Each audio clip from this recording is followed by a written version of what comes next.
السؤال ده إجابته تتوقف على الشخص. لما أنا تيجي لي واحدة تقول لي أنا دلوقتي مرتبطة بواحد أصغر مني، أو أنا مطلقة وهو ما اتجوزش قبل كده، أو أنا مطلقة وعندي أطفال، أو إحنا الجيل بتاعنا مختلف.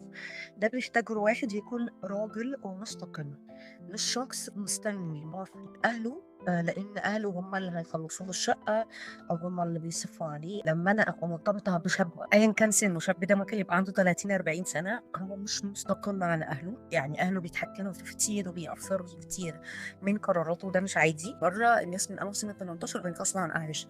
لما نلاقي واحد عنده 40 سنة مستني موافقة من باباه ومامته، ده سلوك مريب ومخيف. أنا في علاقة مع شخص هيستنى موافقة بابا ومامتي، ما بيحبش يزعلهم، هما بيتحكموا وبيقولوا له يعمل ايه ما يعملش ايه.